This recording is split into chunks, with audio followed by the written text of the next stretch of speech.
Alors bonjour à tous, nous voilà dans un endroit intéressant pour parler donc de l'agriculture, des agrosystèmes. Alors je ne vais pas trop m'étendre sur les agrosystèmes, je voudrais plutôt m'étendre un petit peu sur le maïs.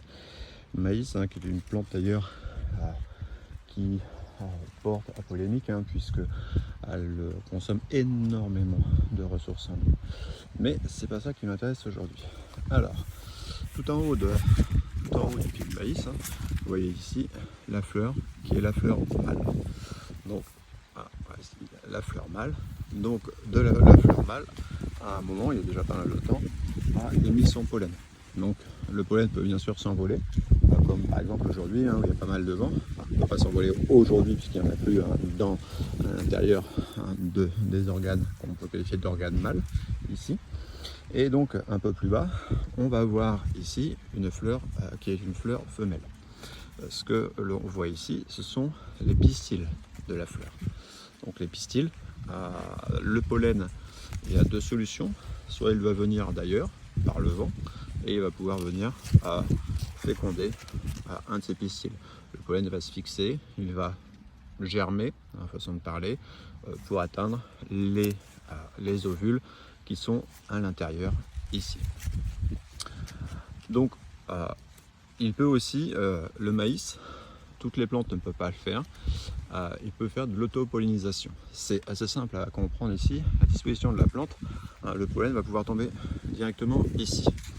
L'autopollinisation va produire littéralement des clones. Mais l'autopollinisation existe chez pas mal de végétaux, mais dans une majorité de végétaux, il y a des systèmes qui vont empêcher cette autopollinisation. Alors, on va se permettre de regarder à l'intérieur de celle-ci. Alors, on a ici, on a une, voilà. On a, alors vous voyez, style. Alors vous voyez, là c'est intéressant. On va retrouver ici donc un jeune maïs. Alors on va essayer de le sortir. Alors là, bien sûr, il n'est pas du tout mûr pour la récolte. Le jeune maïs que vous voyez ici, vous voyez bien que les pistils en fait arrivent sur ce qui était les ovules. Alors aujourd'hui, c'est plus des ovules, parce que ça a été déjà fécondé. Donc ce sont les petites graines de maïs qui vont encore regrandir. Donc vous voyez bien que normalement, au niveau de chaque grain, arrive un de ces pistils. Alors là, bien sûr, j'en ai arraché beaucoup, mais si on voit un grain, c'est qu'il y a eu fécondation.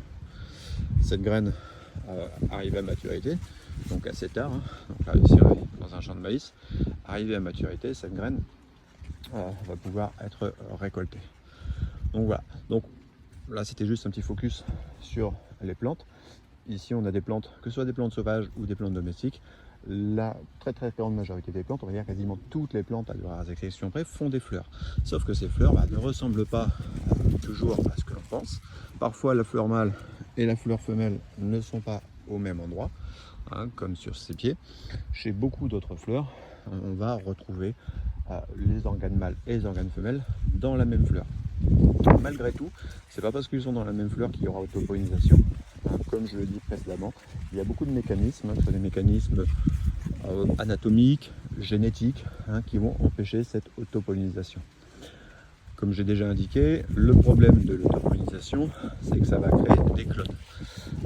Donc les plantes de génération en génération, si elles ne se reproduisent que par autopollinisation, on va retrouver une certaine homogénéité génétique et l'on sait que c'est pas très bon. Alors on va s'approcher ici un tout petit peu de ce champ-là. Ce champ est intéressant, c'est un champ de pommes de terre, mais les gens sont toujours surpris puisque pour avoir des pommes de terre, on plante des pommes de terre. Mais il faut savoir, c'est que les pommes de terre, on le voit dans les champs, les pommes de terre vont aussi faire des fleurs, d'ailleurs qui sont des jolies fleurs. Alors sur ces fleurs, ici c'est assez particulier parce que ces fleurs pourront peut-être donner des fruits ou pas. Ce sont des plantes qui ont été beaucoup modifiées par l'homme. C'est pour celles qui vont réussir à donner des fruits. Donc à l'intérieur il y aura la graine. Le fruit contient la graine. Quand vous avez de l'épi de maïs dans la main, en entier, on appelle ça un fruit. Donc ici, les pommes de terre, en fait, on appelle ça des tubercules. Les tubercules, eux, il suffit de les remettre dans la terre et ils vont repousser. Donc c'est utilisé pour les pommes de terre, mais pas seulement, hein, pas mal de végétaux que l'on va cultiver grâce au tubercule. Ça va faire gagner du temps, hein, puisque s'il fallait semer des graines, ce serait beaucoup plus long, hein, d'autant que certaines plantes ont des cycles, hein, qu'on va qualifier de bisannuels. Alors je me bats toujours avec mon petit morceau de maïs, hein, qui est pas mûr pour la récolte. Par contre, là je pourrais clairement le manger, hein, puisque il est très très tendre. Donc voilà, donc on voit ici, hein, par là, que tout a été déjà récolté, hein, le blé. Donc on est dans une zone, hein, on est en Picardie, hein, au niveau du plateau Picard, et on a ici beaucoup de champs, hein, qu'on va nommer en sciences agrosystèmes. Un peu plus tard, je vous parlerai de la différence entre un agrosystème et un écosystème. En fait, juste pour faire court, un agrosystème, c'est un écosystème cultivé.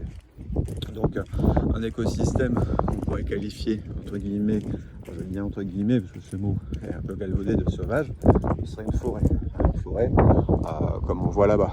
Sauf que la plupart de ces forêts sont exploitées et entretenues par l'homme. Donc la question que l'on peut se poser, c'est que est-ce que ce sont encore des écosystèmes entre guillemets sauvages si l'homme intervient. Donc voilà, moi je continue ma balade, je vous souhaite une bonne journée.